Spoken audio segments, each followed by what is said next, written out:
Wow, Japan is absolutely furious at the Trump regime, and the current ruling party, the Liberal Democratic Party led by Japan's current Prime Minister Ashiba, doesn't even want to be photographed or videoed around the Trump regime. They also feel the Trump regime continues to basically defraud the Japanese when it comes to the trade negotiations, with Donald Trump imposing tariffs against Japan, and in important defense discussions as well. The Trump regime keeps on changing the terms, changing the deals. Obviously, the Trump regime revoked a trade deal it entered into with Japan in 2018, which pissed everybody off. There are elections scheduled to take place for the upper chamber in Japan's legislature on July 20th. So there was an important defense meeting that was supposed to take place between Japan's top defense ministers and United States officials on July 1st. But you see, the United States is now saying that they want Japan to increase its defense spending by 3.5%. That's up from 3%. And Japan's like, you got to stop changing the terms. We don't even know what you are requesting of us. It's becoming offensive to our dignity as the Japanese people. We are hereby canceling our July 1st meeting with you.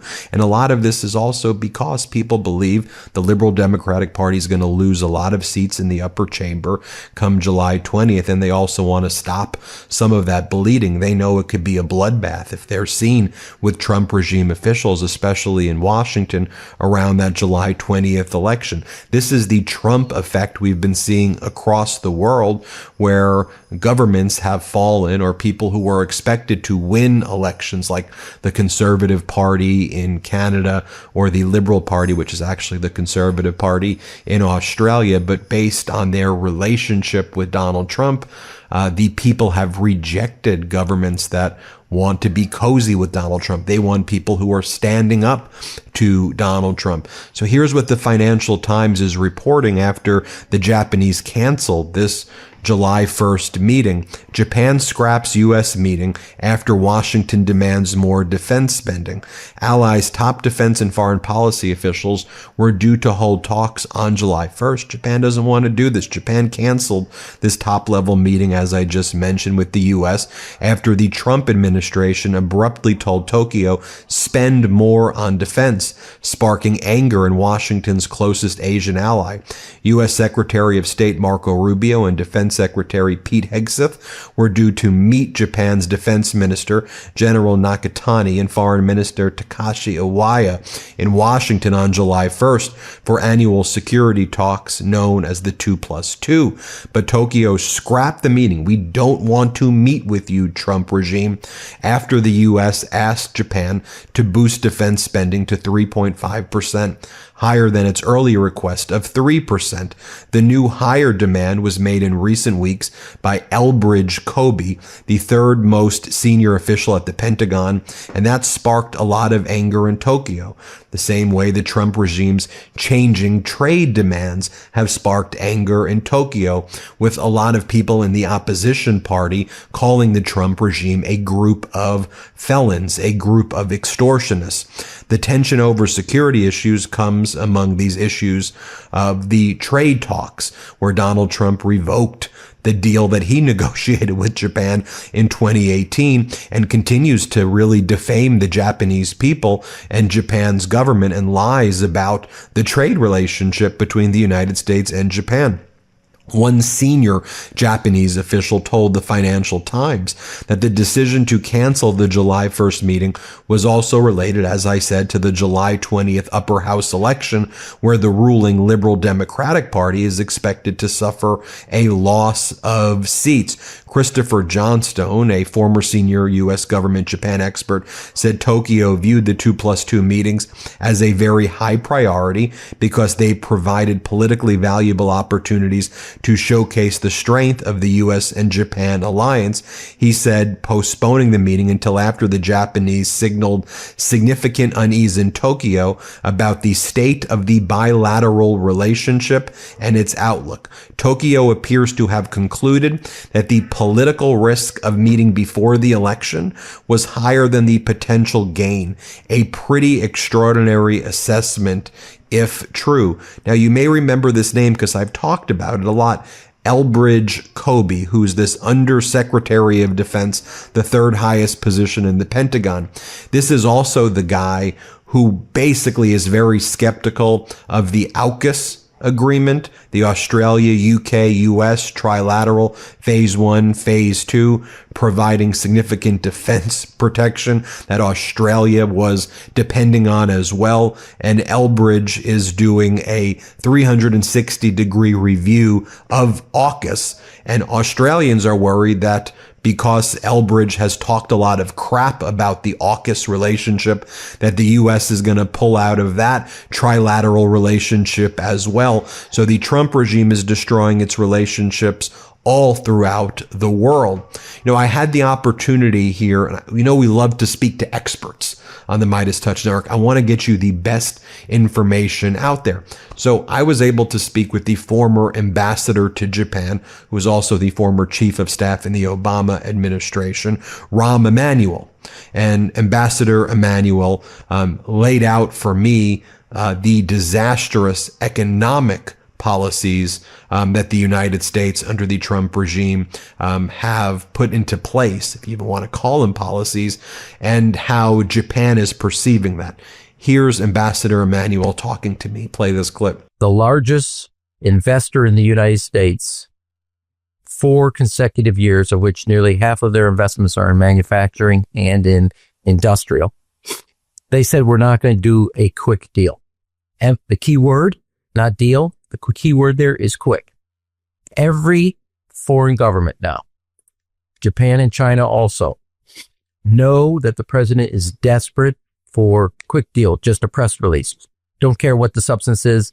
It's an announcement, just as the president just showed with China. And everybody understands now on the quote unquote tariffs, all you have to do is be patient, because the president is impulsive and all he cares about is a press release. Doesn't really care what's in the press release. Doesn't care whether America wins or loses, just as long as he looks like a winner. And so they have his number, and they know how to use his desire for the quick hit to their advantage and our disadvantage. And that's going to be a problem on a whole host of fronts, and there already is. And I think you saw this, as you said, in the tariff discussion with China. We don't have a trade deal. This idea that there's a deal. We don't have we have a problem economically with China. They always practice economic coercion, and they're doing it on critical minerals now against the United States, just like they did in 2010 against Japan. 2, they're aggressively involved in intellectual property theft and stealing of ideas, as you saw with Google around AI about a year ago. They involve themselves with economic espionage, and they're aggressive mercantilists using their very little domestic demand, massive manufacturing, underwriting cheap exports so they could destroy another country's steel or another country's autos or another country's tech, toy business, garment industry, etc. And all that is in place. President's done nothing. And because of his impulsiveness, and he said it in his own little tweet, that this will be decided between Xi and I, we're going to agree to it. He wanted to look like a strong man in his desire to curry favor with Xi. And they're laughing all the way in Beijing. We didn't get anything on economic coercion. We're going to continue to be a victim of it, because China said, we're not giving you critical minerals. We're going to do it every 6 months. Magnets. 2, we've had no impact on their intellectual property theft, no impact on their mercantilism, no impact on their economic espionage. And all our allies are watching how China, in my view, cleaned our clock. And there was a story today, and I'll just stop here, where everybody who's applying to get these now magnets out of China are saying they're asking incredibly detailed reports as you submit your application about who the end user is, how you're using them, what do you want. And that's another form of economic espionage. And it's all left in place. These guys are the worst negotiators, because all they wanted to produce was a press release, not an economic plan. Now, here's Ambassador Emanuel describing the failures regarding security, national security of the United States towards Japan and in the Asian region. Play this clip. Four things caught my attention on the national security front. A couple months ago, China did an exercise, live ammunition exercise off of Sydney for the first time ever, and that close to Sydney, to the point that it impacted civil aviation. And that was a message sent. Second, just the other day, near Japan, they came within, I think, 300 feet in aviation with their jet versus a C-130 that Japan was flying in a way that Japan had not seen. And it had done certain things around the Senkaku Islands, both countries claim, but also had something that had not been seen before. Also in the South China Sea, vis-a-vis the Philippines and the Spratly Islands, China had a much more aggressive posture. And Secretary of Defense Hegseth was in Singapore at the Shangri-La Defense and Security Conference. And he gives an entire speech in which he doesn't really mention Korea. Kind of reminds you of Dean Acheson's absence of mentioning Korea. And there is some open discussion in that area about America pulling some troops out of Korea. And then lastly, the United States is reviewing the agreement we have between Great Britain, Australia, and the United States on submarine production. It's called AUKUS.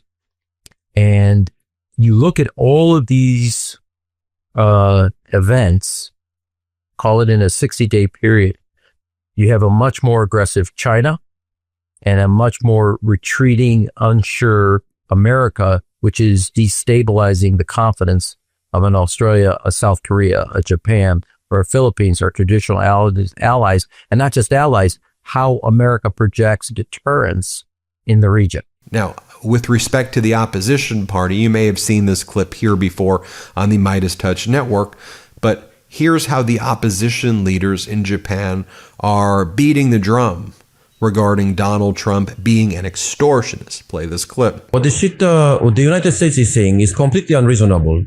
The logic is all over the place and there's no consistency. However, when Japan negotiates regarding what they're saying, well, to put it clearly, it's close to extortion by juvenile delinquents. If Japan gives in and follows their unreasonable demand, saying it's negotiation or a deal, it will set a bad precedent and create a negative example. If the extorter gains money once, it's certain that they will extort again. The formula itself is a complete mess. I wasn't great at math, but if that showed up in a math exam, it would definitely score 0. That's why although Minister Akazawa is serious and capable, there is also concern about whether a serious person can handle it. Since they are not reasonable, they won't listen to reasonable things. Although I said every option, you absolutely must not provide information to an unreasonable opponent. If you get concessions that way, it will set a bad example. Anyway, please do not give in to the extortion from the US, though it's really bad to say it, but this is extortion. If we listen to this, it will really become a bad example. Now, here is the press secretary, one of the press secretary of Japan.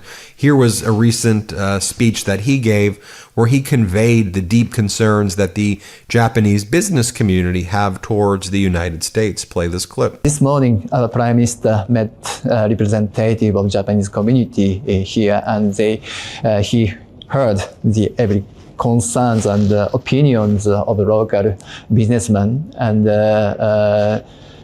with regard to the U.S. tariff issues, our Prime Minister had a telephone conversation with President Trump early this month, and they have decided to launch ministerial dialogue between two countries, and Minister Akazawa was designated as a chief of negotiator, and he had already launched ministerial discussions in Washington, D.C., and now he is visiting to Washington, D.C. to hold second round of this negotiation.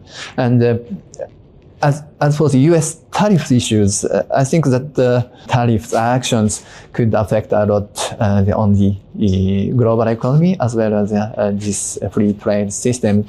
So we heard the concerns of the Japanese community this morning as well, and we, based on those opinions, concerns, we convey our message to our counterpart of the U.S. and we hope that we can find out a good solution between two countries, which is not only good for two countries, but good for the world, including Philippines. Now, as you heard from Ambassador Emanuel, you know, Japan's like the biggest economic relationship that the United States has. They do the most business, you know, in the United States, employ the most, you know, Americans.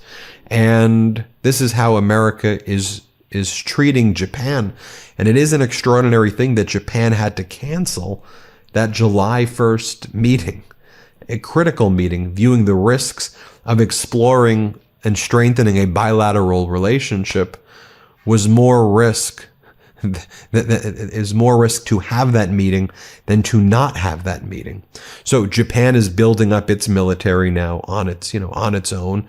You heard from Ambassador Emanuel that China is now dominating that region, and we see the United States really in retreat and pulling back because we have people like a former Fox host, Pete Hegseth, who doesn't know what the hell he's doing, playing G.I. Joe dress up.